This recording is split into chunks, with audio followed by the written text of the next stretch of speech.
した。烏野高校1年日向翔陽164センチ。ポジションボール拾い。 Hey, what's going on, guys? Anime here. It's your boy Alex, back again with a good old Haikyuu video for you today. Now, you see the thumbnail, you see the title. Hinata has the best growth in Shonen Jump as a main character. Now, before you kill me, let me get my points across. If you don't like them, dislike the video and get to bouncing, but at least hear me out. But before I even get to those points, don't forget to like, comment, subscribe. Hit that bell for all the notifications for more Haikyuu goodness, because you know we cover it heavy on this channel, baby. Now, to my boy Hinata, okay? Karasuno's greatest decoy. Here's the thing about Hinata, right? A lot of times in Shonen, the main character's already good at what they need to be good at, right? They're either, if they aren't good at what they need to be good at, they have some type of advantage. Hinata has none of that. He starts out with already his favorite sport being volleyball at a height disadvantage, 154 centimeters. His school didn't have a male volleyball team, so he had to play with the girls, who wouldn't let him play. He had to play on the sidelines. His first volleyball match was with a bunch of his friends who he had to beg, who didn't play the sport. So one of them played soccer, one of them played basketball. He got them together so he can actually play in this tournament, where he meets his rival, best friend, Kageyama, later down the line. Now, saying all that, he did have a tenacity for the sport. He wasn't gifted at the sport by any means necessary.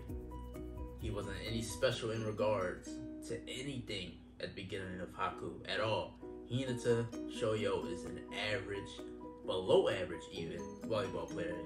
At the beginning of the show, even going all the way toward half of Haikyuu, Hinata is average, right? It's his teammates that help carry him. Multiple times throughout the show, throughout the manga, he's told, yo, you're nothing without Kageyama. Now let's stop it there, because as we see with his growth throughout the story, Hinata doesn't, it's sports, so there's no Zenkai boost he can get. There's no friendship power up he can have. He just has to get better at the sport. So let's start with the first season. I'll try to stick to anime as much as I can, but I will be going to the manga. So spoiler warnings, of course. The first season revolves around him trusting Kageyama so much to the point where he'll just jump. His eyes were closed and he would jump, just knowing that Kageyama would get him the ball. And toward the end of that season, we kind of see him grow out of that and trust his own self as well. Okay, I can't just let Kageyama just give me this ball. I have to be aware of where the ball is going. I have to be aware of where I'm hitting the ball. So right there already we see that he's acknowledging that, okay, I'm not the best. Toward the end of the season with their match against Abajoy side, you see them to learn that, okay, this little quick set that we're doing, we can't depend on that.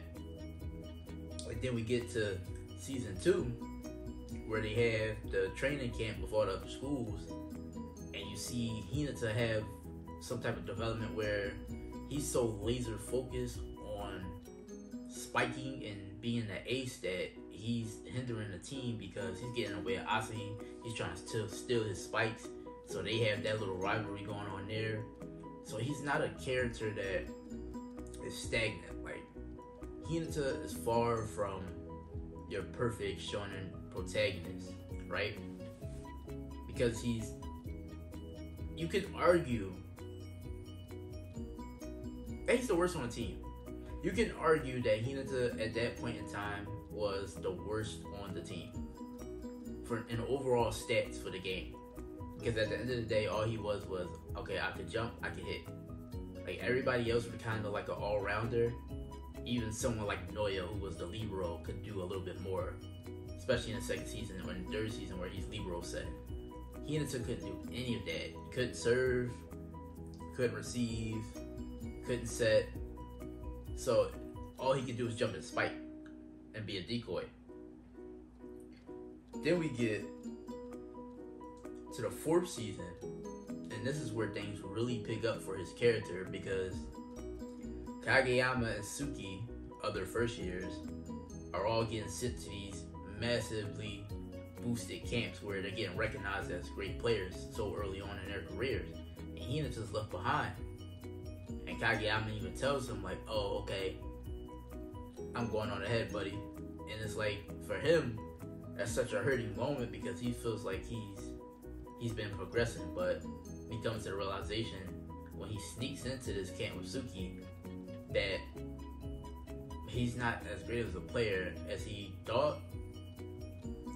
I don't want to say as great as a player as he thought, because he knows where he was lacking. It was just, he finally realized that he was sleeping too much, that he wasn't doing enough. So the Ball Boy arc is probably one of the most prominent arcs in the manga. Probably one of my favorite among Shonen, because it's such a boost to his character to where it's like, I'm not good enough to be at this camp. I'm working on the sidelines. I'm the ball boy. But what can I do to learn and improve my game and use this opportunity that I presented to myself and not waste it? Because while he's there, like, Ushiwaka approaches him and tells him, like, what are you doing here? What have you been doing? Which causes him to flash back to what Kageyama told him on their first game was, what were you doing the last 3 years? You've been squandering your potential. So here he comes to the realization that, okay, I can learn from the sidelines, I can watch this, I can practice my receiving, so on and so forth.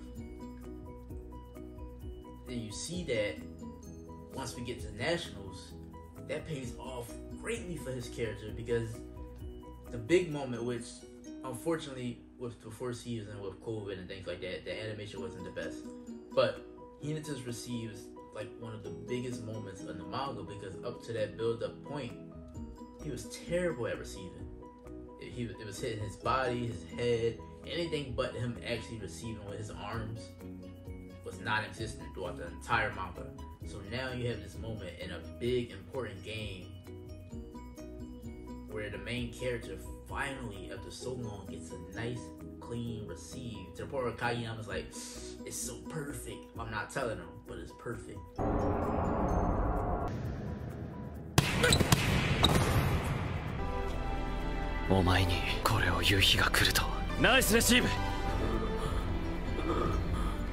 So it's like, you get that build up for so long. That's strictly to the anime. If I stay to that, that's 3 seasons of build up to finally get to this point where it's like, okay, now you're becoming a volleyball player.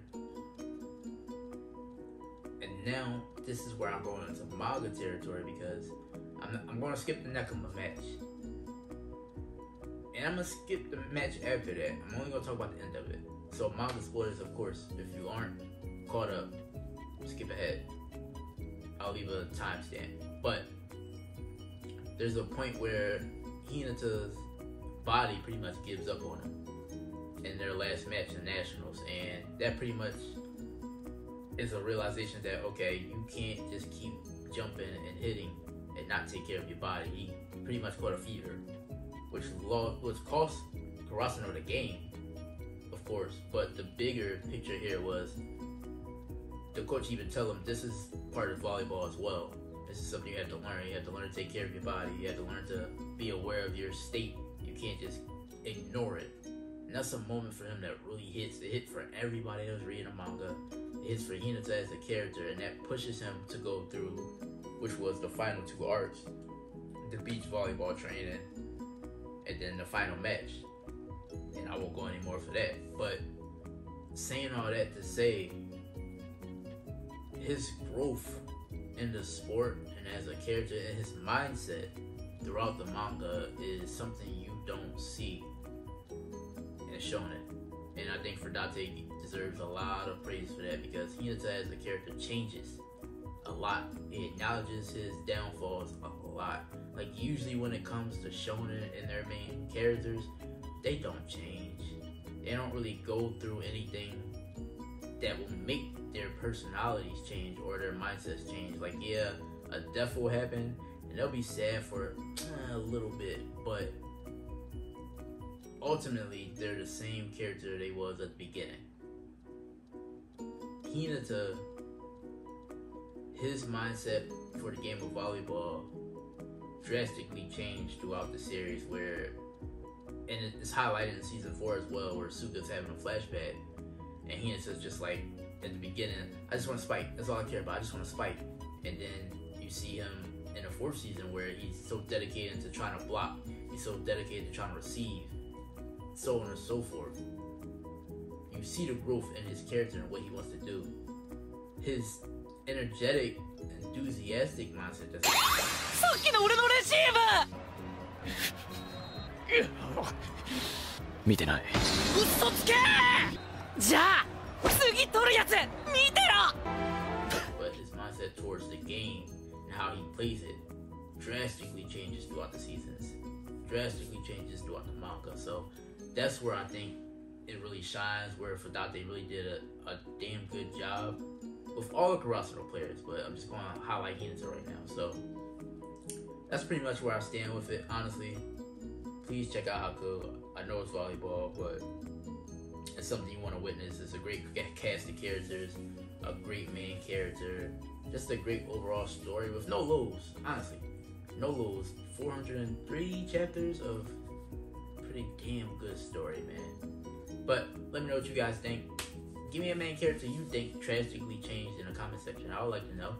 Maybe if I haven't read it or something, I'll check it out. Don't forget to like, comment, subscribe. Hit the bell for all the notifications. You know we coming back. Thank you guys. Peace.